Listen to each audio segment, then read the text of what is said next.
Thanks so much for joining us. I'm so excited to be here with you guys. Tonight, we're going to be talking about healing and well-being using Ayurveda. And specifically, we'll be talking about some practices that you can do to sort of up-level and support your health during the summer season, okay? And Ayurveda transitions between seasons and adjusting our daily routines, our diet, and our movement, the tools of yoga, as I call them. It's really important to adjust them according to the season. And so we'll talk about some of the adjustments to make during summer. Okay. So many of you may have some of these issues going on, energy draining symptoms. You feel sick and tired a lot, or maybe you're uncertain about how to stay cool and calm during the summer and injury free. For many people, the summer heat just starts to heat them up all over, and they get very, very agitated. And so again, like I said, what I would like to do by the end of this presentation or this talk is to help you figure out how to create and maintain routines that include diet and the tools of yoga to support and transform your health, okay? So really, why is this important? It's because learning to self-heal with Ayurveda means that you're not dependent on people outside of you to heal your symptoms, right? You have this innate wisdom that's inside of you, and you learn how to use that healing power. That is the power and beauty of Ayurveda, is that it's very much about taking your health back into your hands and learning how to course correct whenever you have symptoms. So just really quickly, a little bit about me. I am a physician by training. I went to the University of Chicago here in Chicago. Then got my MPH at the University of Illinois School of Public Health. I went to Rush Medical College, and then I did my training, my residency in emergency medicine at Resurrection. I then went back and got advanced training in Ayurveda through Scripps of the University of Maryland Centers for Integrative Medicine. And finally, I this June now, I just am completing my 3-year 1,000-hour training to be a yoga therapist. So I am a CIYT and an RYT 200. So that's just a little bit about all my qualifications. We have a lot to go through, so I'm not going to tell you a lot about my story, but really just a little bit is that, I grew up in a South Asian family. My parents are immigrants here from India, so I was first generation. And I grew up with the principles of and practices of Ayurveda while I was growing up. I went off to college and was pretty good during college, but it was when I got to medical school that I started to get really sick. And just with the demands of being a medical student and then being a resident in training. And by the time I was done with my training, I was pretty sick and I had a health crisis, as many people do when they sort of change the direction of their life. I had a health crisis that basically had me go back to my roots in Ayurveda, and Ayurveda is what healed me. And so I have become very, very passionate about teaching people about Ayurveda since then. And really what I've spent the last 10 years doing is advocating for integrative medicine, for Ayurveda and yoga therapy to be in the medical system. I teach medical students here at Northwestern, and I've taught all over the country on many, many stages. And my whole point is to help people take that power, that healing power, back into their hands. So that's just really quick, a little bit about me. So there might be a couple of different reasons that you decided to join us for this talk when it's such a beautiful day. You wanted to learn something. And so perhaps your reason is that you really wanted to decrease and resolve the GI issues that you're having, or sleep better, or control your weight, or help reduce your anxiety, right? That might be one of the reasons that you decided to join us. Another might be that you really want to increase your focus, your attention, your energy, so that you have more time to do the things that are really important to you. Or perhaps the reason that you joined us is that you really want to learn how to stay cool and calm this summer and prevent any injuries. If you're active, actively running in races or doing a lot of other sports in the summer, you want to prevent those injuries.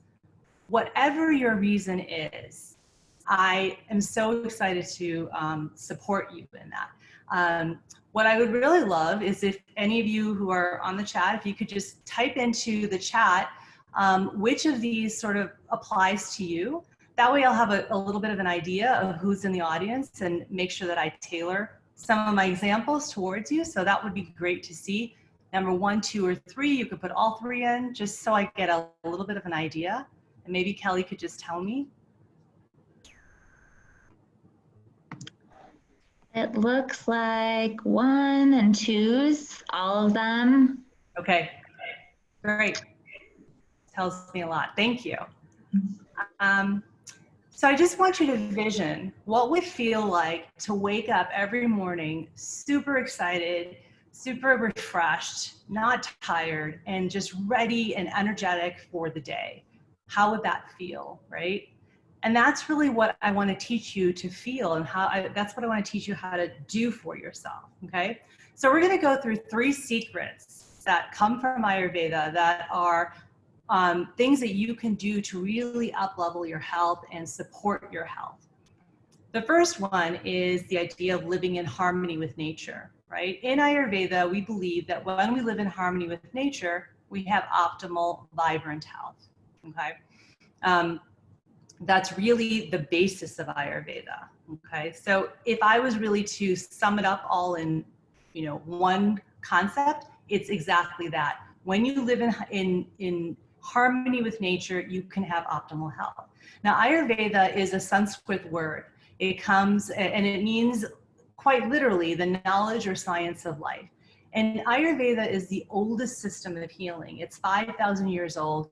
It's actually the mother of all healing because all the roots of other healing systems come from Ayurveda, including traditional Chinese medicine and Western medicine. They all have their roots in Ayurveda. So what's interesting is that so many of the things that we've been doing for 5,000 years in Ayurveda are now being proven in Western medicine, right? So the idea of having, sorry about that, there's a phone in my house somewhere that I'm not going to be able to get to, so ignore that. For all of the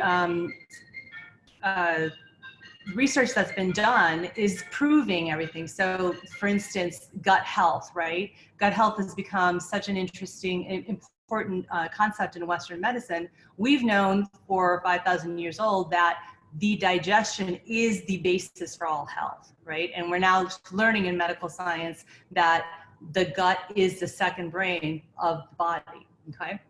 So what is the essence of Ayurveda? And like I said, the essence is that we are not separate from nature. We are a microcosm of the macrocosm. And so everything in nature, including human beings, is a unique combination of the 5 elements: space, air, fire, water, and earth, okay? So if we're all made of the same 5 elements, when we live in harmony with everything, we have perfect, optimal, vibrant health. It's really that simple, okay? So let's keep moving here. Yeah, that's what I said. All right. So now we've talked about what health is, but let me tell you a little bit about dis-ease, okay? In Ayurveda, we don't believe that you suddenly wake up one day and you have illness, okay? That's not the way it works in Ayurveda. There are stages actually in our perception of what disease is. And there's these 6 stages, right? In Ayurveda, we believe that illness and imbalance starts with the accumulation of toxins. When the body can't get rid of the toxins that it needs to get rid of, when they are staying in the body, in the system, you'll have accumulation. Now, and it'll progress from accumulation to aggravation, where you kind of might start to feel some, non-specific sort of symptoms. When it's accumulating the toxins, you don't have any symptoms. You don't even know that there's anything going on, okay? At the aggravation stage, you might have some non-specific sort of, I feel really tired, I don't feel right, something doesn't feel good, I have low energy. They're just kind of non-specific. Might have a headache every now and then or stomach ache, but it's nothing that you can pinpoint as a problem, right? It's at point number 3, and that's why there's a star there, which is spread. that's when those symptoms start to become more recurrent, okay? Those are the daily headaches, the daily constipation, you know, the pain in your joints that's not really going away. It's kind of always there. That's the point where we can make a change, a very drastic change. And so Ayurveda really tries to teach you to not go beyond number 3, right? So that when you start feeling symptoms, that's a sign that there's something going on, that there's something out of balance within your system, and you need to take notice of it. You need to pay attention, right? Localization is actually when the toxins start to overcome the system and they start to accumulate somewhere else. So that's when you have, you know, maybe something that started as a stomach ache and now you're having a headache also, right? Or it goes from one area of the body to another area.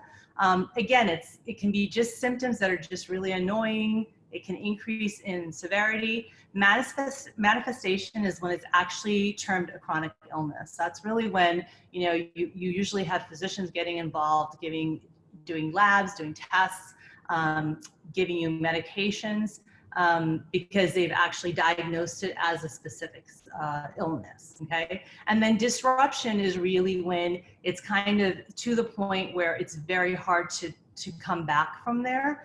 That's when you have a very chronic illness that, you know, you have a lot of the function of the body shutting down, okay? So really the point here is that dis-ease doesn't happen in like a snap of a finger. It's a continuum, okay? So how do we deal with that? In Ayurveda, there's really 3 main areas of routines, of remedies, sorry. There's routines, which are both seasonal and daily. And the point here is that they're intelligent routines, okay? There's diet, which is what I call the food pharmacy and the spice medicine cabinet. And then the third area is the tools of yoga. Now, I specifically say tools of yoga because in the Western world, we have made yoga synonymous with posture or asana, and that is not what yoga is, okay? So I'm trying to help people understand that there's so much more to yoga than just the postures. Yoga is really about the breath work, and then meditation and some of these other tools, visualization, chanting, gesture. Those are all tools of yoga, and they all work together to create the effects of yoga. It's not just posture. Okay, so those are the 3 areas of remedies. So, you know, the point here is that modern life causes disharmony, right? When we have the ability to stay awake all day long because we have electricity, right? So we can stay awake into the night when nature is sleeping, or when we can have food flown in from anywhere in the world and be eating strawberries in the middle of a snowstorm in Chicago, right? That is not harmony with nature. That's disharmony. And that's modern life, okay? So the routines are when we wake, work, and sleep. Diet is why, where, when, how, and what we eat. And there's tools to manage stress, how we move, how we breathe, how we relax. So I have a question for all of you. I want you to put this into the chat. What would you say causes disharmony in your life? Again, it could be number 1, 2, or 3. It could be all 3 of them.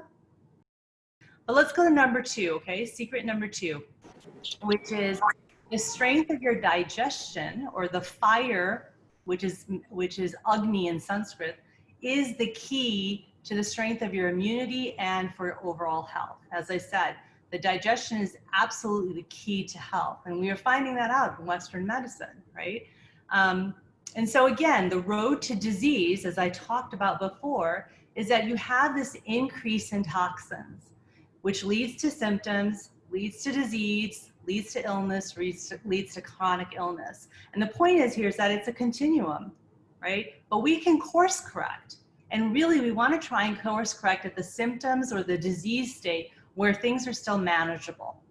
And that would be, that's sort of the point of Ayurveda. That doesn't mean that we can't help you if you're in the further illness, chronic illness. It's just that you're going to have a much quicker response if you're still in those early stages, okay? But it's all caused by an increase in toxins because you're out of harmony with nature. All right, so what is optimal health then? Really, optimal health is this idea that you have an increased flow of vital energy, or prana, right, the life force energy. You have a decrease in the toxins, or ama, and that leads to optimal health, which is strength, immunity, and longevity, right? And that's a term called ojas. Those are Sanskrit terms and terminology of how we define these things. So really, if you can keep the energy, the vital energy prana flowing, right, by doing these different tools of yoga, whether it's meditation, breath work, or asana, the posture, and decrease the toxins and continually decrease the toxins, you will have optimal health. It's a pretty easy equation, right? So how do you do that? The digestive fire is the key, because it is what helps control the toxic load on the body, on the system, right? The digestive fire, or Agni, is your body's metabolism. It's basically the way that your body, your system, your mind, your spirit will absorb the nutrients and whatever the body needs, and then burn off and get rid of whatever it doesn't need. Pretty simple, right? So that's how you keep the toxic load in check. So again, when you have a strong fire. Now, how do you have a strong fire? That's by being in harmony with nature. But it's not just about food, right? In the United States, we talk a lot about food. It's very important, and we talk about digestion from a perspective of food, but it's not just about food, right? Digestion is about the ability to process all aspects of our life. Food and drink, our experiences and memories, and our sensory impressions, right? Because what's happening all day is that we have hundreds of sensory inputs coming in all day through our five senses, right? These inputs, these sensory inputs, create reactions within us. And those reactions can be chemical, they can be physical, they can be emotional, right? We have to digest those inputs in some way, because there's a reaction happening, right? If you remember back to chemistry, there's a chemical equation. You put stuff in, something happens, there's a reaction, and then you have products, right? You don't want the products to build up if you don't take care of them, if you don't transform them in the chemical reaction, right? So we have to digest the things that are coming in. We have to digest the sights we see, the sounds we hear, what we smell, the air that we breathe, what we taste, what we absorb through our skin, right? And we also have to process and digest the reactions that those inputs are causing, okay? So let me give you an example, right? So let's say I'm driving to work in the summer, when I could drive to work. In the car, I've got my windows open, listening to music, and the next thing I know, I see a car hit a guy on a bike, okay? And because my window's open, maybe I heard the impact, I saw it happen, that whole experience is gonna cause some kind of reaction in me, right? I could get an emotional reaction, it might trigger a memory, I might tense up my whole body. There's all kinds of reactions happening in my body. The point is that those kinds of experiences are happening all day long, hundreds of times every single day. And if we don't learn how to digest and process that, those experiences and those reactions build up and they become toxins, right? Because I can have those reactions at the time of that accident, but if there's a way that I can process it, I call my mom and I say, oh my gosh, this happened. I let some emotions out. I go for a run, whatever it is that I can do. Maybe I take a little time during lunch and go outside and sit in nature. Those are all ways that you can process what happened, okay? Because here's the thing, the toxic load we have comes from every part of our life, right? It comes from our diet, definitely. And that is always the focus. In Western medicine, it's a heavy focus, right? But we need to add these other components, which is it's coming from our environment, the space that we're in, which is why so many people are really having a lot of emotional, mental health issues, but also just feeling lonely and feeling stressed because we've been stuck in our homes, right? We don't have a change of environment. Lifestyle and routines add to toxic load. Your work, your passions, your relationships, right? All of these things can become toxic load if we don't deal with them on a daily basis, and if we don't have a strong Agni, strong digestion. Okay.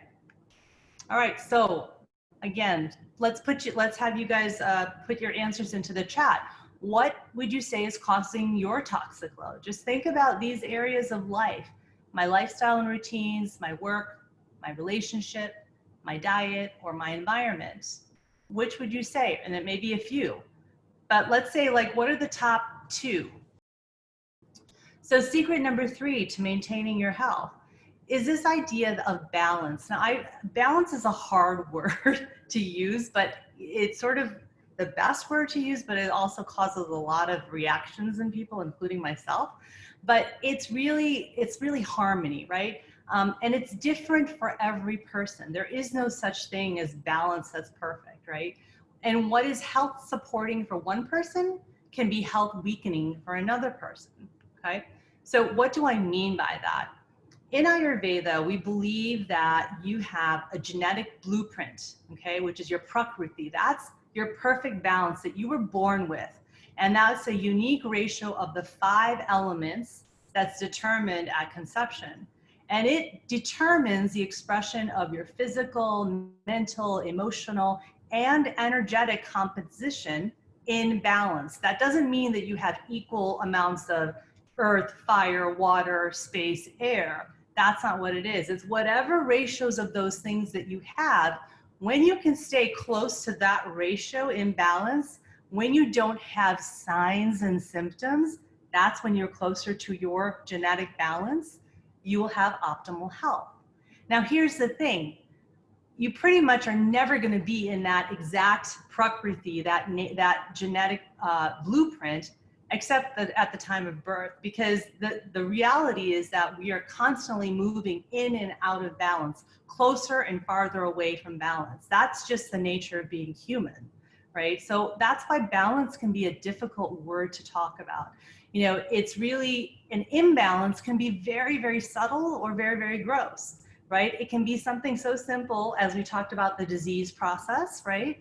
It can be something as simple as, you know, I'm having a headache every now and then, or I just don't feel so well. And it can go all the way up to having really severe symptoms that are impacting the quality of your life.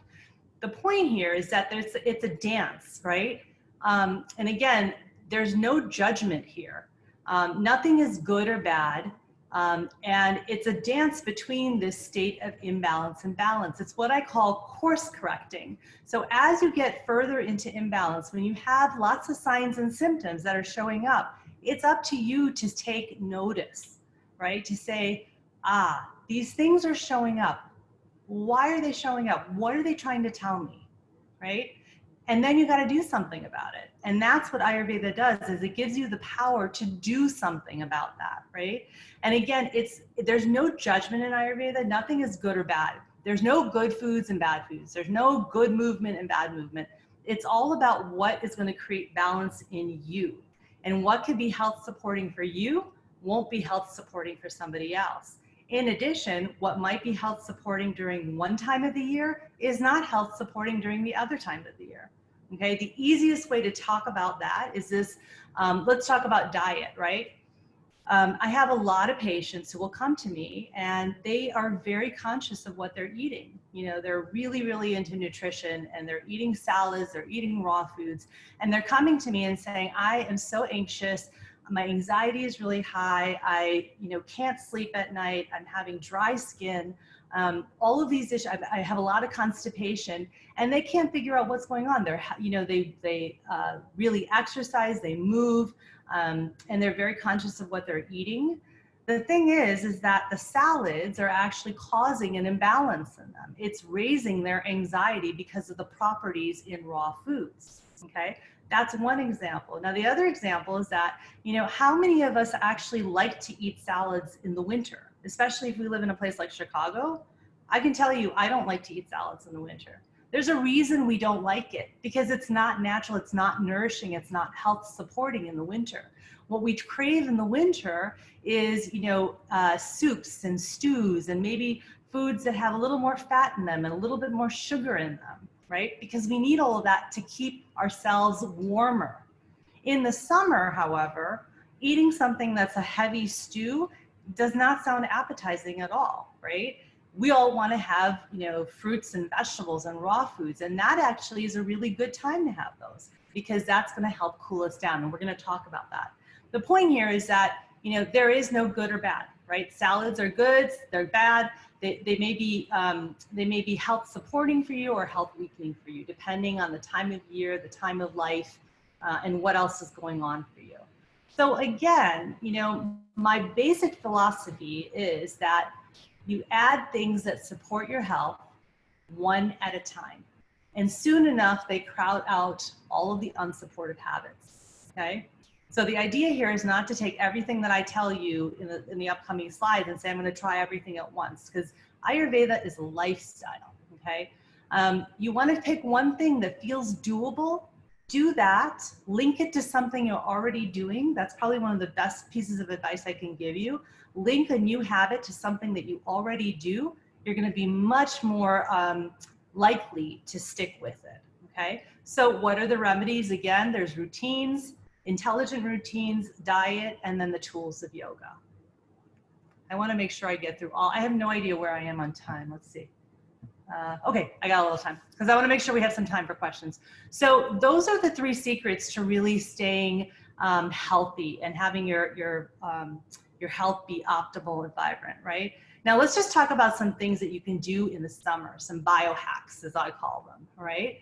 So the first is to remember that in summer, right, it is the element of fire, right? That makes sense to you.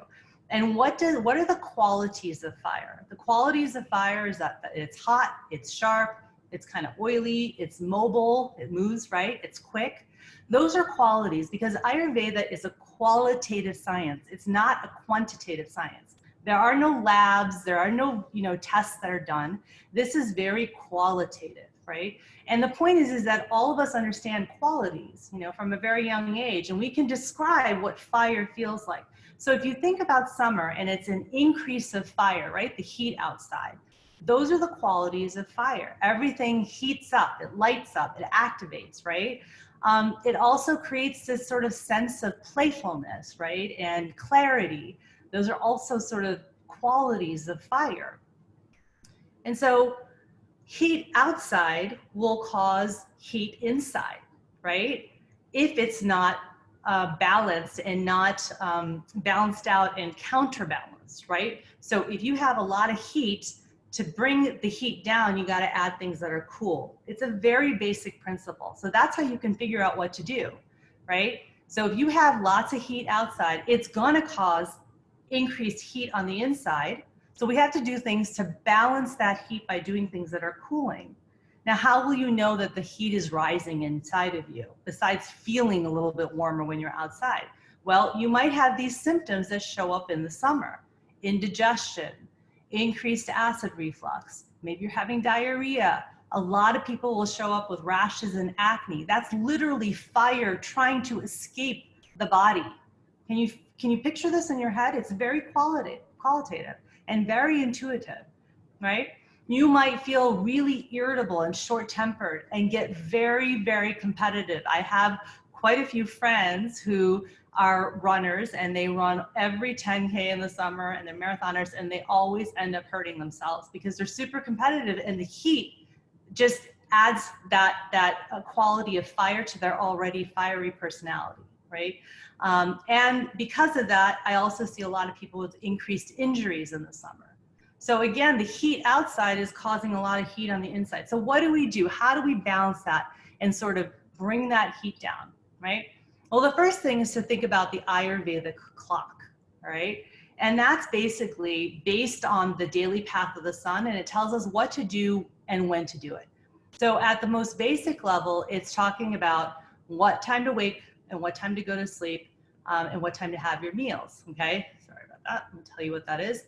So the basic idea in Ayurveda is that you want to wake up within 1 hour of sunrise when the sun wakes up, and you want to go to sleep within 2 hours of sunset when the sun sleeps, right? So again, you are in harmony with nature.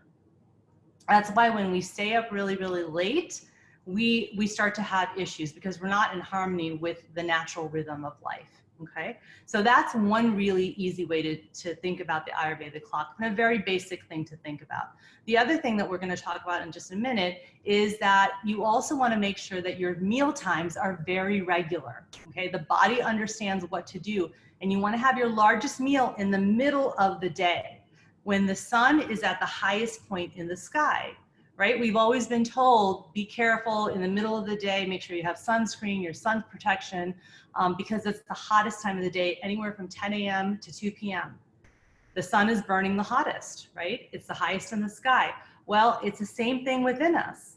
Our digestion, our metabolism is highest in the middle of the day, right? So that means that our largest meal, our most complex meal, will be digested better if it's in the middle of the day, rather than in the morning or at the night when our digestion isn't quite as robust, all right? So the daily path of the sun gives you some clues of when to do certain things.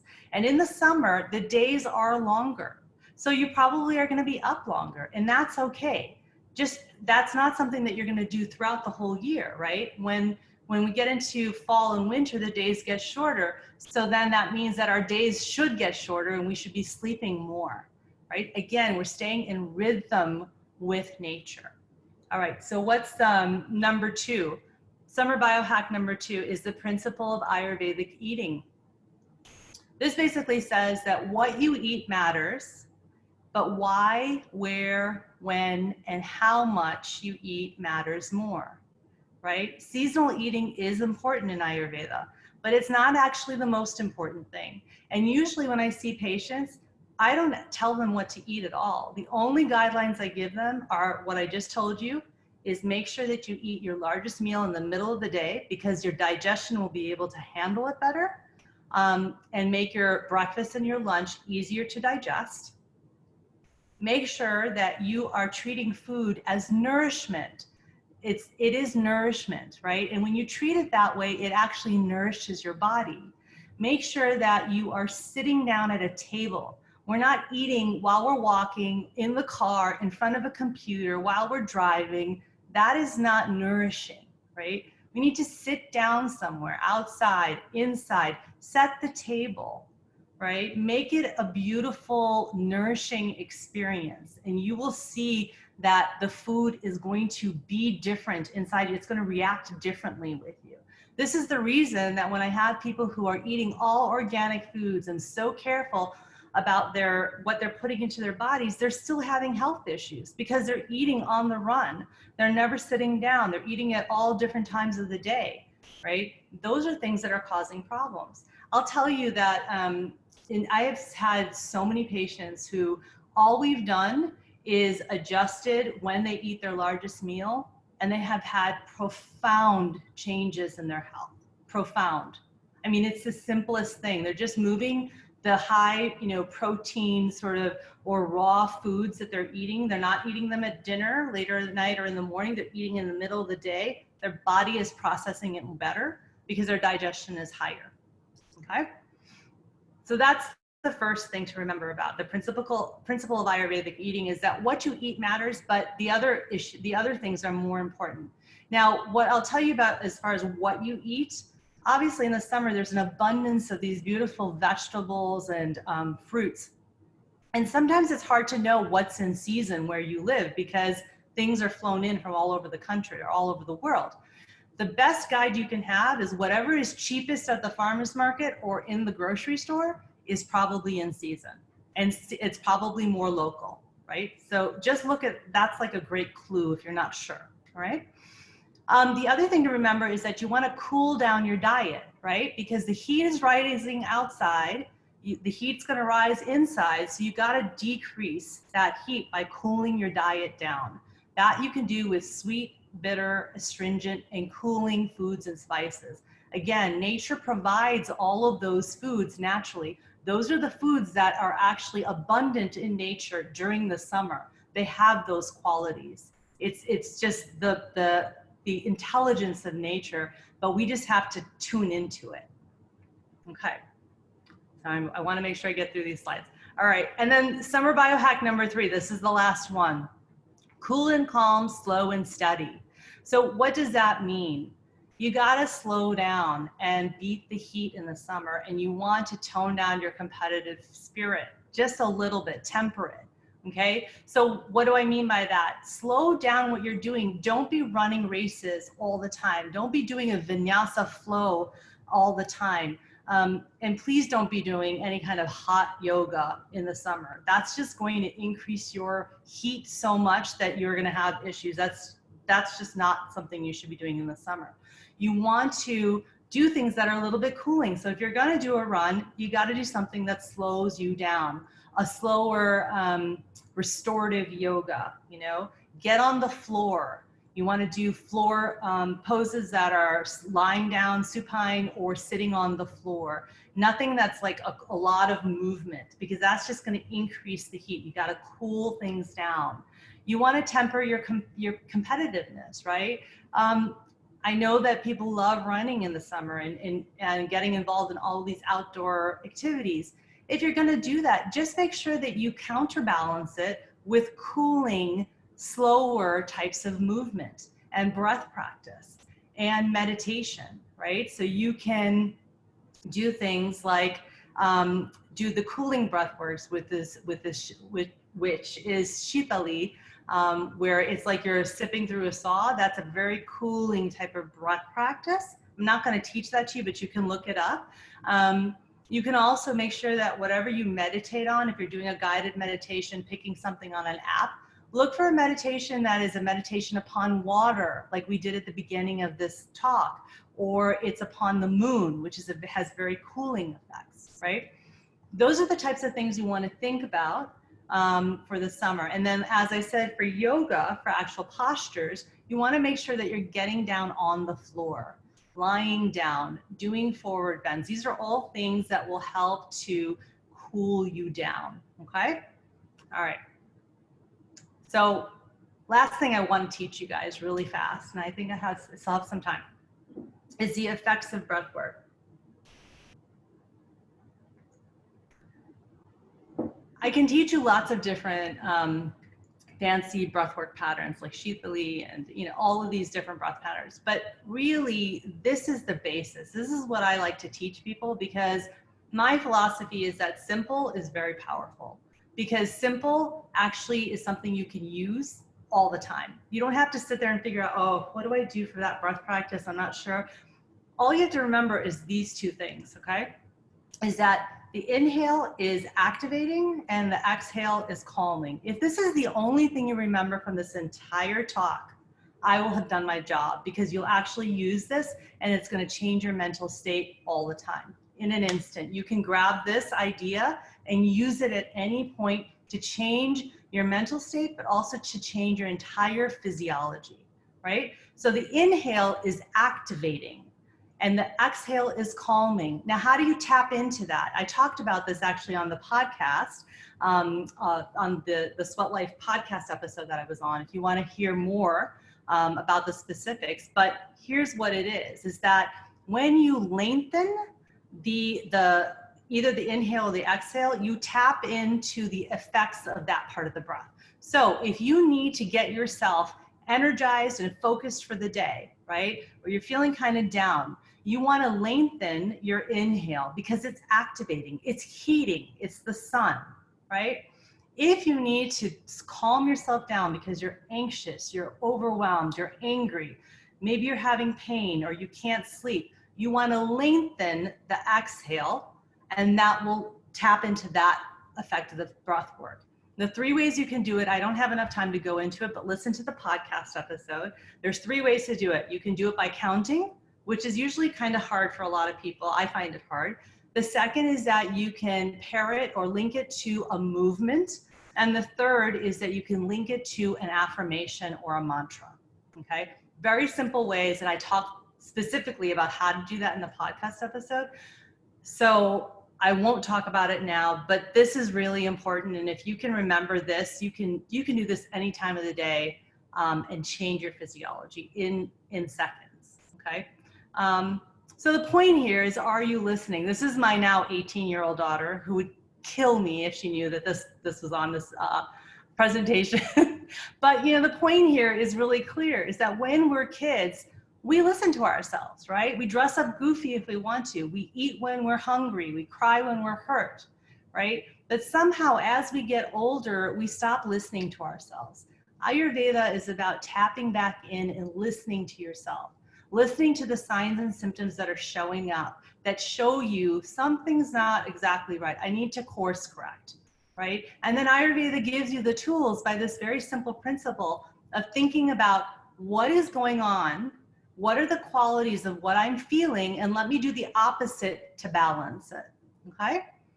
So these are your three, those are the secrets, right? Live in harmony with nature, you'll have optimal health.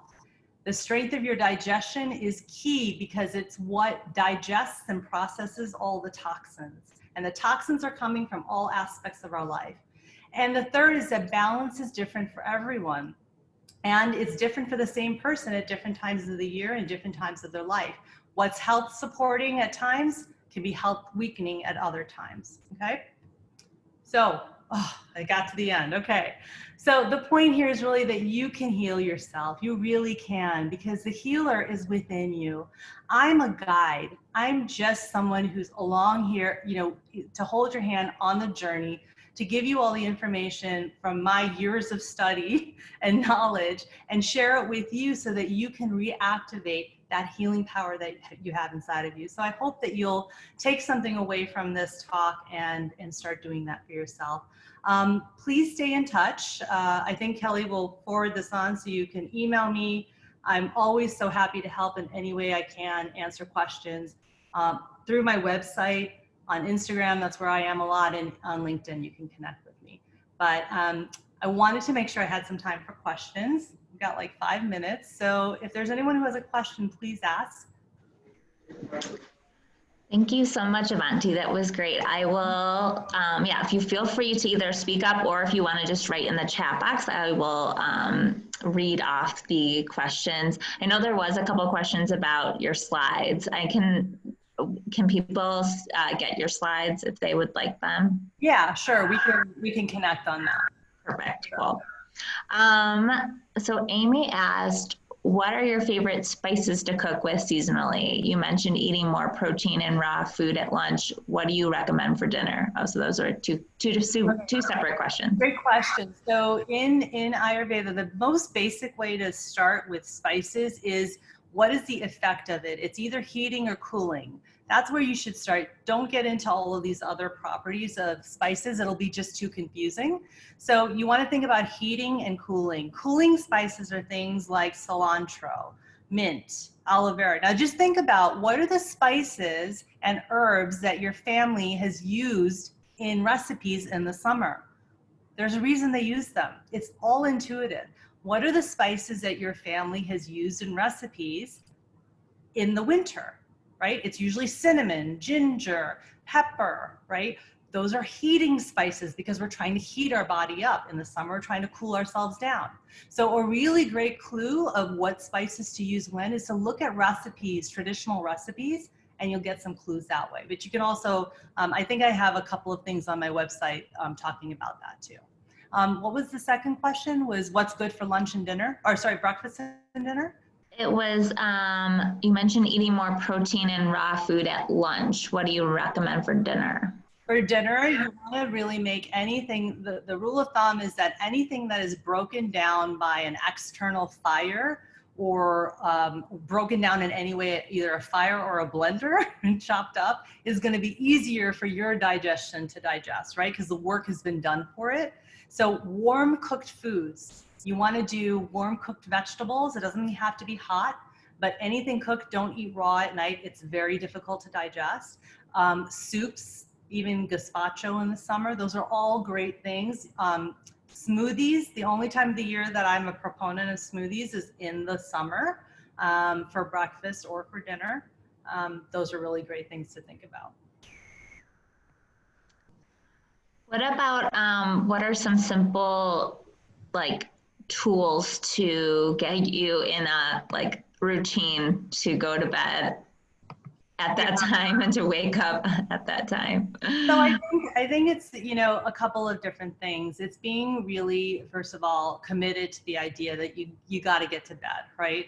And choosing the time that you want to go to sleep, and then creating some kind of a ritual around it, right? You can't just say, I'm going to be asleep at 10 o'clock and expect that you're going to go up to your bedroom at 9:55 and be asleep at 10. It's just not going to happen, right? For most of us.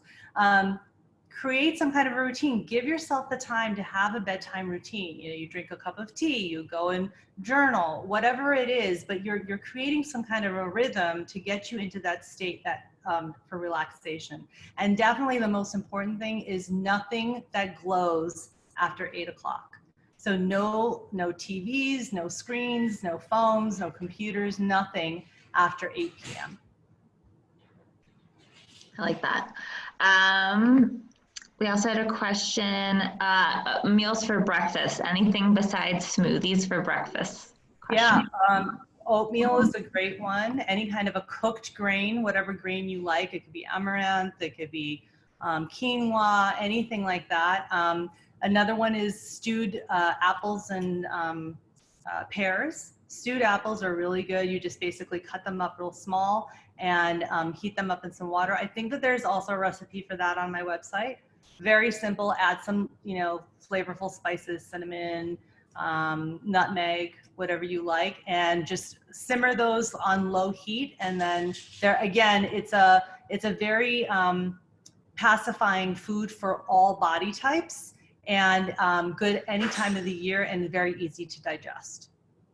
So stewed fruits would be another one. Yeah, that's perfect.